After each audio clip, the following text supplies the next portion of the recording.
तो दोस्तों आज हम फिर लेकर आए हैं आपके लिए देश और दुनिया की सभी ताज़ा और बड़ी खबर। आज की सबसे पहली और बड़ी खबर में आपको बताएंगे, टीएमसी ने साधा भाजपा पर निशाना, कहा बंगाल में कभी भी शुरू नहीं होगा डबल इंजन। वहीं अगली बड़ी खबर में आपको बताएंगे, किसानों ने दुष्यंत चौटाला को दिखाए काले झंडे, हेलीकॉप्टर तक जाने के लिए फांदी पुलिस लाइन की दीवार। इसी के साथ अगली बड़ी खबर में आपको बताएंगे, ओम प्रकाश राजभर का दावा, 2022 में बनेगी हमारी सरकार, नहीं चलेगा भाजपा का हिंदू मुस्लिम कार्ड। वहीं अगली बड़ी खबर में आपको बताएंगे, सूरत में सीएम अरविंद केजरीवाल बोले हमें 5 साल दे दो, बीजेपी के 25 साल भूल जाओगे। इसी के साथ अगली बड़ी खबर में आपको बताएंगे, सीएम ममता बनर्जी ने 8 चरणों में चुनाव पर उठाए सवाल, बोली ये किसकी शय पर है। वहीं अगली बड़ी खबर में आपको बताएंगे, पश्चिम बंगाल में 8 चरणों में होगा मतदान, चुनाव आयोग ने किया 5 राज्यों में चुनाव की तारीखों का ऐलान। इसी के साथ अगली बड़ी खबर में आपको बताएंगे, दिल्ली के सीएम केजरीवाल का सूरत में रोड शो, 27 सीटें जीतने का जश्न मना रही आप, गुजरात विस चुनाव लड़ेंगे।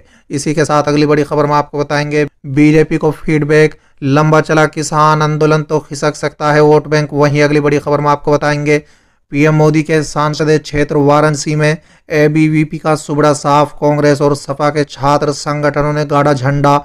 वहीं अगली बड़ी खबर में आपको बताएंगे, पुडुचेरी में कांग्रेस सरकार गिराने के लिए दिया गया था पैसे का लालच, निर्दलीय विधायक का बीजेपी पर आरोप। तो चलिए देख लेते हैं आज की पहली बड़ी खबर।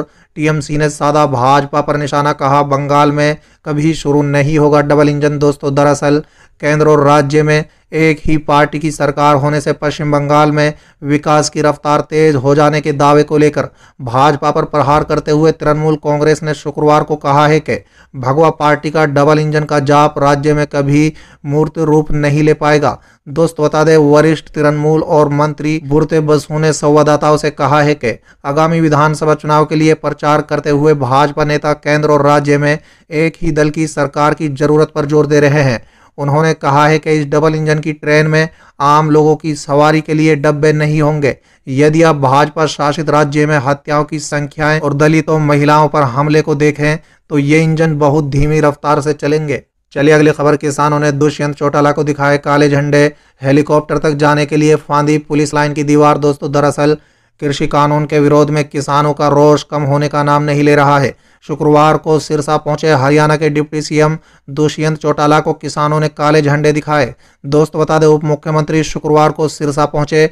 उनके आने की सूचना पर आंदोलनकारी किसानों ने मंत्री के आवास के समक्ष 2 घंटा धरना दिया और पुतला फूका। दोस्त बता दें, दोपहर को उप मुख्यमंत्री ने हेलीकॉप्टर से वापस जाना था। हेलीकॉप्टर को देख किसान पुलिस लाइन की दीवार फांद कर अंदर घुस गए।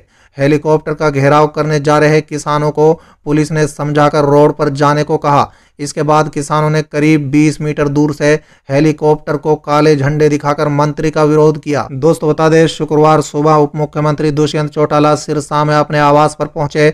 उप मुख्यमंत्री के आने की सूचना मिलते ही पक्का मोर्चा धरना स्थल पर बैठे किसान हाथों में काले झंडे लेकर उप मुख्यमंत्री के आवास का घेराव करने पहुंच गए। चलिए अगली खबर, ओम प्रकाश राजभर का दावा, 2022 में बनेगी हमारी सरकार, नहीं चलेगा भाजपा का हिंदू मुस्लिम कार्ड।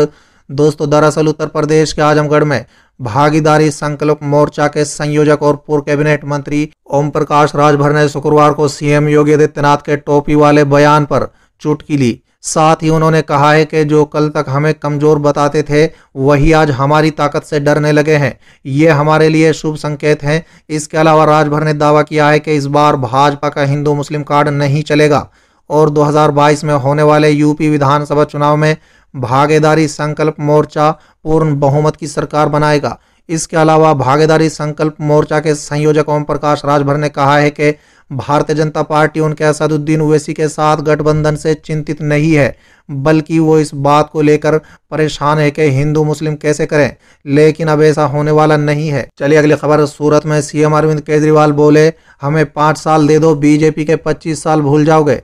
दोस्तों दरअसल दिल्ली के मुख्यमंत्री और आम आदमी पार्टी के संयोजक अरविंद केजरीवाल ने शुक्रवार को गुजरात के सूरत में लोगों को संबोधित करते हुए कहा है कि हमें 5 साल दे दो, बीजेपी के 25 साल भूल जाओगे।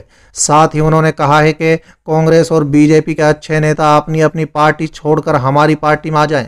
गुजरात में आने वाले समय में कुछ न कुछ अद्भुत होने वाला है। दोस्त बता दें कि आम आदमी पार्टी ने हाल में हुए गुजरात नगर निगम चुनाव में सूरत में 27 सीटों पर जीत दर्ज की, जिसके बाद सीएम केजरीवाल ने सूरत में एक मेगा रोड शो किया। दोस्तों बता दें, सूरत में पार्टी विपक्ष की भूमिका में आ गई है, जबकि कांग्रेस वहां एक सीट भी नहीं जीत सकी। दोस्त बता दें, केजरीवाल ने कहा है कि कांग्रेस खत्म हो गई है, कांग्रेस में कुछ अच्छे नेता हैं, कांग्रेस के अच्छे नेता अपनी पार्टी छोड़कर हमारी पार्टी में आ जाएं। इसके साथ उन्होंने बीजेपी के नेताओं को भी आप में शामिल होने का न्योता दिया है। केजरीवाल ने कहा है कि बीजेपी में जो देशभक्त हैं वो भी आम आदमी पार्टी में आ जाएं। चलिए अगली खबर। सीएम ममता बनर्जी ने 8 चरणों में चुनाव पर उठाए सवाल, बोली ये किसकी सह पर। दोस्तों दरअसल चुनाव आयोग की ओर से तारीखों का ऐलान करने के तुरंत बाद पश्चिम बंगाल की सीएम ममता बनर्जी ने सवाल उठाए हैं। उन्होंने पूछा है कि मैं चुनाव आयोग के फैसले का सम्मान करती हूं, लेकिन जिले में तोड़फोड़ क्यों? आखिर 8 चरणों में चुनाव किसके फायदा पहुंचाने के लिए रखा गया है? उन्होंने आगे कहा है कि साउथ 24 परगना हमारा गढ़ है, वहां 3 अलग अलग चरणों में मतदान होगा। क्या ये पीएम नरेंद्र मोदी अमित शाह की सुविधा के अनुसार किया गया है? दोस्तों बता दें, सीएम ममता बनर्जी ने आगे कहा है कि मैं चुनाव आयोग से अनुरोध करती हूं कि वो पश्चिम बंगाल को अपना राज्य माने, न कि भाजपा की नज़र से। उन्होंने कहा है कि केंद्र गृह मंत्री को देश के लिए काम करना चाहिए, वो यहाँ चुनाव के लिए अपनी शक्तियों का दुरुपयोग नहीं कर सकते। हम पीएम का स्वागत करते हैं, लेकिन वो पश्चिम बंगाल के चुनाव के लिए अपनी शक्तियों का दुरुपयोग नहीं कर सकते। चलिए अगली खबर। पश्चिम बंगाल में 8 चरणों में होगा मतदान, चुनाव आयोग ने किया 5 राज्यों में चुनाव की तारीखों का ऐलान। दोस्तों दरअसल चुनाव आयोग ने पश्चिम बंगाल, तमिलनाडु, असम, केरल और पुडुचेरी विधानसभा चुनाव की तारीखों का ऐलान कर दिया है।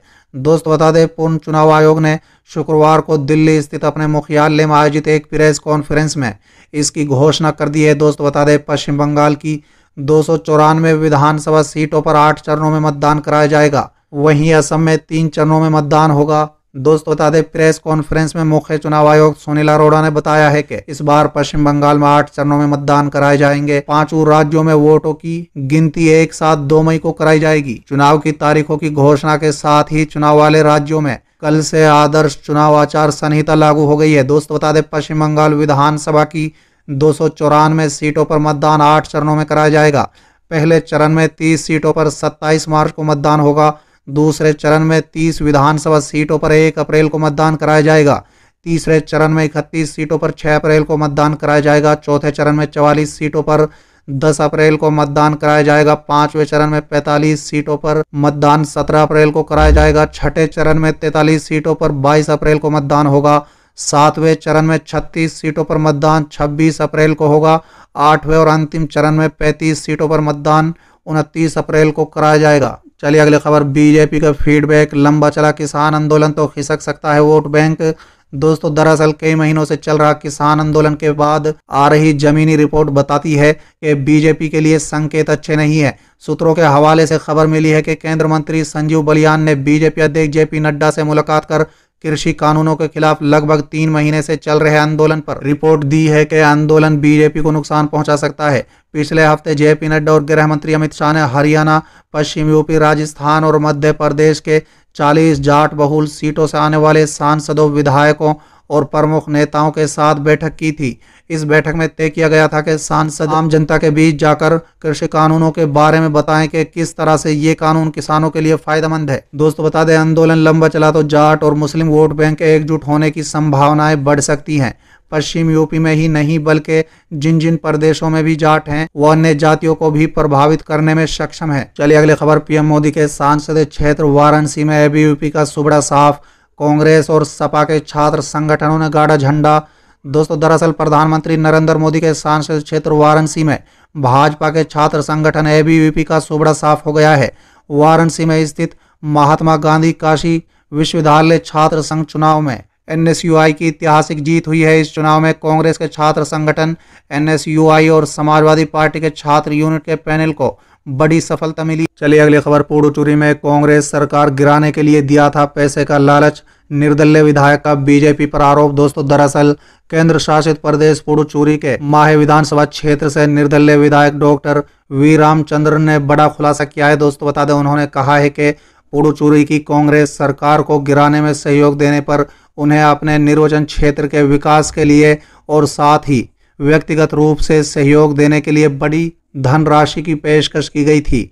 उन्होंने कहा है कि केंद्र की बीजेपी सरकार ने पुडुचेरी की लोकतांत्रिक रूप से चुनी हुई सरकार को गिराने के लिए सभी हथकंडे अपनाए हैं, निर्दलीय विधायक डॉक्टर वी रामचंद्रन के मुताबिक बीजेपी के वरिष्ठ राष्ट्र नेताओं ने इस ऑपरेशन का नेतृत्व करने के लिए पुडुचेरी में डेरा डाला था। उन्होंने बताया है कि उन्होंने निर्वाचन क्षेत्र के विकास के साथ साथ व्यक्तिगत रूप से भारी धन की पेशकश की गई थी, मगर उन्होंने स्पष्ट रूप से मना कर दिया था। साथ ही उन्होंने कहा है कि इस तरह पैसे का उपयोग करना लोकतंत्र के लिए अभिशाप है जो स्वीकार्य नहीं है।